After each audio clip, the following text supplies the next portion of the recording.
guys, welcome back to Strong Successful Male. So for today, I'm going to do an update as well as a Q&A to a very popular video I covered last week, which is titled, My Late Wife Warned Me About Single MOMs. And guys, that story is all about the guy, the father, he's in his 50s now, and he was sharing his story how he had a really great and unique marriage. And unfortunately, his wife, who was great to him on all fronts, passed away relatively young. I believe she was probably in her maybe early 40s or late 30s, something like that. And he leaving him with 3 teenage sons, middle school sons, and one daughter who's like 6 years old or something like that. And this guy went through a really tough time in his life, but this guy held strong and got through it. And if you recall, before his wife passed away, and aside from being a great wife on multiple fronts, one that every guy would want to have that wants to have a family, she was also very cool and a good sense of humor. And before she passed away, she warned him that when she goes and he's going to be single again, he'll be a man in his 40s, a guy who's good looking, takes care of himself, owns his own company, does well financially. Be careful, because there's going to be a lot of women out there after you, especially the single MOMs, that would love to find a guy that does well, that they can mooch off of. And sure enough, eventually when he got to the point that he was dating again, obviously encountered loss just like she warned him. And fortunately, he made some mistakes early on because he was new to all this after decades, but he learned real quick. And he shared his stories, pretty entertaining. And it was one you guys all really liked based on your comments and the views. And again, this guy struggled. He was going through a hard time, but he showed what the strength men have and what they can do for themselves and their families when they have to. And now he's writing in, thanking me for doing that email, thanking you guys for commenting, but also answering some questions and things like that. That'd be worth watching, worth doing, because I knew a lot of you guys were interested in this guy's story. So he says to me, hi SSM. It's pretty hard to have an update when one of the key characters is dead. So even if this isn't worthy of a video, I'd like to say thank you to you personally. Bro, you had a great story. It's one of the better ones I've ever done. So absolutely, I'm going to do an update and pretty much anything you have to say. And a lot of guys want to know a little more about your situation and background here. I was in the middle of a meeting when I got texts from 2 of my boys, surprised I submitted our family story. His boys are in, I believe, all mid to late 20s, and they all watch my channel as well as his daughter. How about that? The boys came over. My daughter is already in the guest bedroom. Her college classes don't resume until next week. And we had dinner and a family watch party.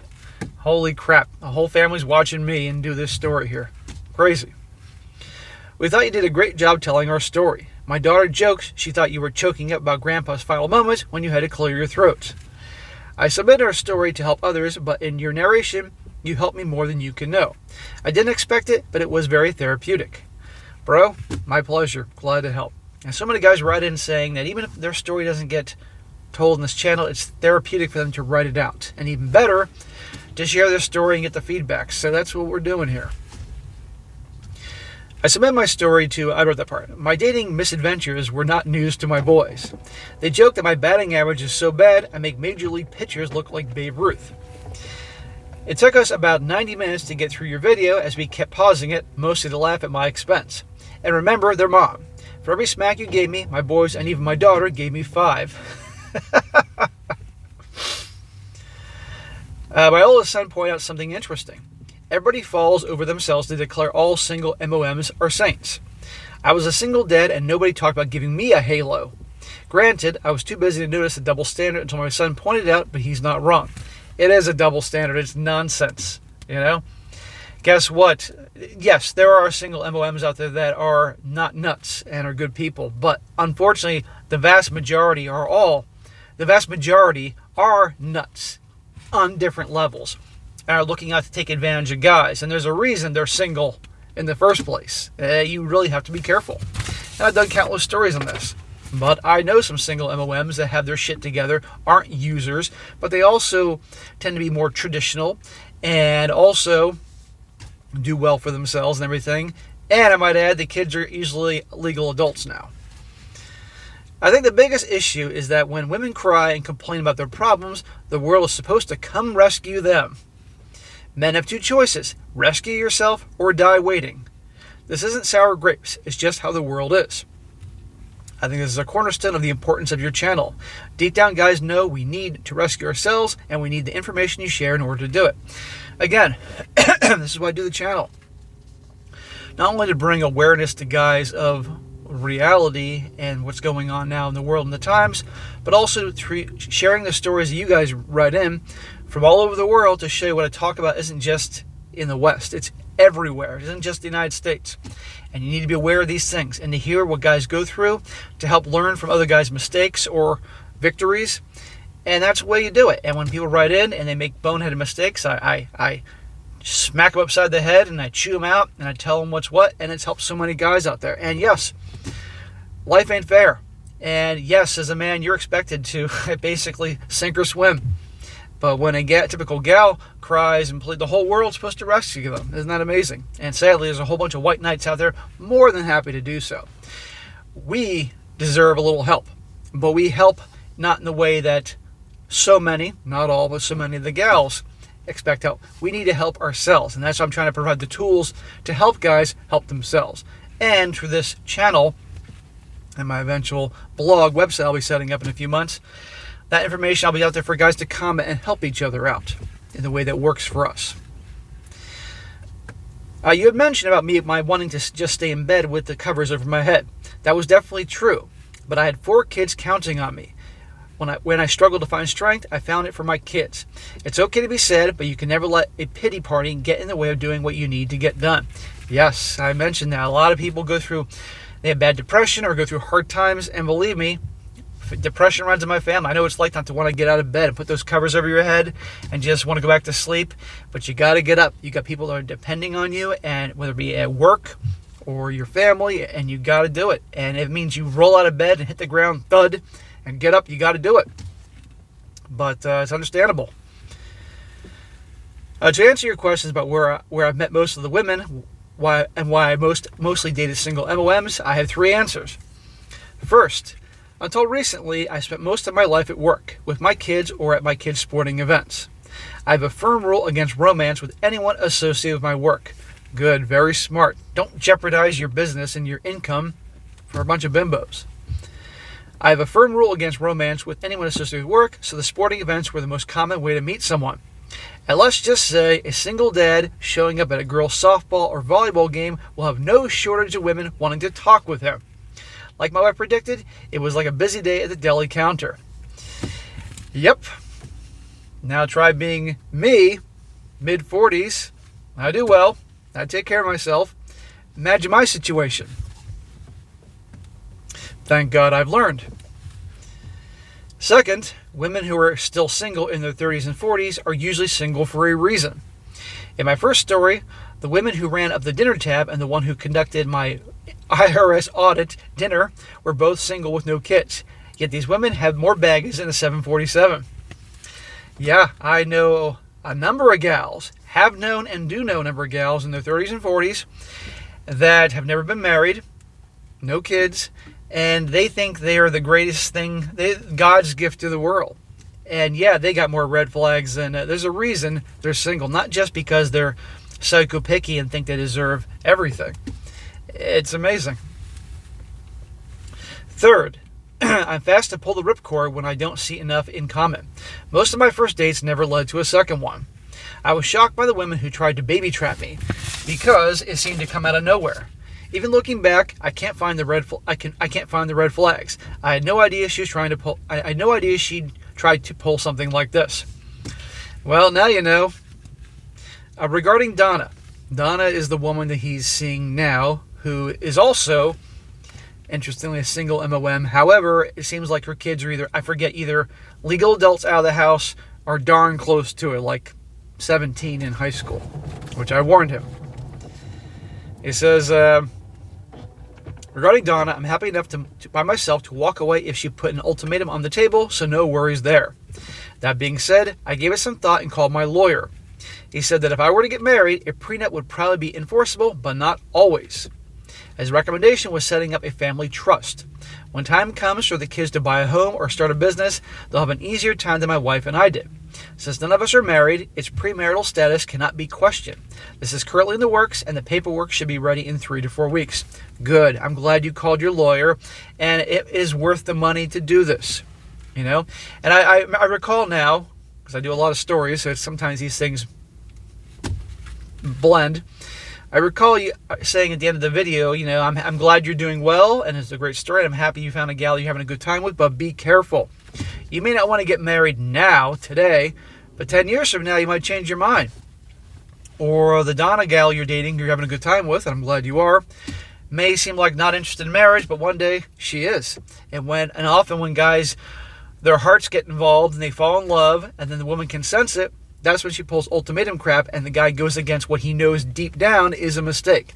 And that was a concern of mine. So I want all you, I know you're going to watch this with your kids. So kids, well, you're all adults now, young adults, children of this guy here. If he even thinks about getting married, you handle it accordingly. Because your mom said, don't ever get married again. So you may have to get involved and give a, what's the word? I can't think of it now. An intervention, if you will, if your dad is getting too close to this gal or any gal in the future and she's pee-whipping him or anything like that. That's your job, guys. But yeah, so you got to be careful with her. Have a great time with her, but if not, you can be prepared to walk away. Regarding my wife's mother, yes, she is a complete hippie, complete with the stench. We didn't say a word at the funeral to not cause a scene. But yeah, I'd have settled for the 20-gun salute if I could have borrowed one of the M1s and used a live round. I may not have earned the Marine marksmanship badge that Grandpa did, but even had I missed, I'd have settled for a bayonet charge. In the story, his late wife's grandfather was a Marine, World War II, real badass, but a good man. And at the funeral, his late wife's mother showed up, and she was the exact opposite of her father, a total train wreck. She was a hippie, because he described her as showing up at the funeral for a Marine, wearing flip-flops and jeans, and I believe a tie-dye shirt or something ridiculous like that. And I'm like, oh, she's the daughter of the greatest generation. She was no doubt a hippie, probably rebelling against him and anybody else, that piece of shit, and she's not a part of their lives. The kids have never met her and have no desire to do so. She chose free love in toilet stalls and on pool tables and pinball machines instead of the real love of her daughter and grandchildren. For all I know, she doesn't even know she has grandchildren and may not even know her daughter died over 10 years ago. Hell, she may not even be alive. Well, hey, she probably OD'd in some bathroom stall somewhere or listening, at some concert or something. Who knows? Who cares? I mean, one less loser in the world. Loser a-hole. But if she is still alive, be aware one day she may show up looking for a handout. Crying and carrying on. She can't pay her bills. She's broke. Going to you, going to your kids. So just in the back of your mind, be prepared that could possibly happen if, in fact, she's still alive. Back to watching your video. We sat around and read the comments together. I want to thank everyone for their kind words, though I'd like to politely disagree with folks who call me a hero. I'm just another dad who did what he had to be done for his kids. In the same situation, I bet everyone in your audience would do the same. I believe everyone in the audience would want to do the same, but I don't know if they would have the level of strength that you had. I mean, you had a hell of a lot on your plate, my man. And I beg to differ. You are a hero, and I'm really happy that you wrote your story. And you gave a lot of guys in the comment section were writing in like, God damn it, SSM, I'm freaking tearing up here. It really touched a lot of people, and you inspired a lot of people. I guarantee you, there's probably multiple guys around the world that listen to your story here and are going through a tough time themselves, and probably hearing your story helped get them through that day. Really. Or realize if this guy can do it, I can do it. And so you are a hero. Finally, I'd like to end on a humorous note about your comment about my wife being a Jedi. She was a huge Star Wars fan. When the kids and I went to the last 3 movies, we all had the same reaction after each one. Thank God Mom wasn't alive to see this. Yeah, because they were all steaming piles of crap. Well, hang on. When I saw The Force Awakens in the fall of 2015, I gave it the benefit of the doubt, and I actually thought it wasn't too bad on the basis that you had the old gang there, and I had high hopes, and Jon Favreau, who that? J.J. Abrams directed it, and so I actually thought that wasn't too bad. Then, The Last Jedi came out, was fucking terrible. And I could barely get what they did to Luke, and I could barely, amongst many other things, I could barely get through the movie. I never watched it again. And then I said I was done. And then The Last Jedi came out, or the whatever the hell, no, not The Last Jedi, the last one. I can't think of the fucking name of it, but it was such a piece of shit. And I vowed I wouldn't see it. And then right before Christmas, when it came out, I was like, fine, I'll see it. I went and saw it, and of course regretted. So yeah. Now, when they had the movie, what's it called? Rogue One, that was cool. I thought that was excellent. You know, some people may disagree. I thought that was excellent. A throwback to the original movies, you know. But aside from that, yeah, they've all been crap. And so, you know, yeah, you shouldn't miss anything. And now they're talking about making another one with this total effinist director whose quote is saying, "I like making men uncomfortable." You think that Disney or Lucasfilms will learn their lesson? They're alienating their audience of men. But we'll see how that goes. But anyhow, 5-minute rant about Star Wars, but I'm in that kind of mood today. Thank you again, SSM, and your listeners. Even a decade after my wife passed away, the support is greatly appreciated. Bro, I'm so glad you wrote your story, and I'm glad you're doing well. And I did this because I know a lot of people are really interested in your story here. And all I have to say is this: just keep doing what you're doing, man. I mean, you're in your 50s, you still got a whole lot of life to live. One day you'll be a grandpa, and you can pass on this knowledge to your future grandchildren. And I think it's awesome. You have a great relationship with your kids. You know, they all had to grow up real quick too when their mother passed away. You know, so keep on trucking and write me down the road if anything interesting happens, or just let me know how you're doing. I'm sure everybody would like to know. All right, guys, that's it for today. Be sure to comment down below. Let me know what you think about this. Give this guy a shout out again for him, what he's gone through. He's an inspiration. I'm sure you like the video, share it with your friends, and subscribe. And I'll catch you next time.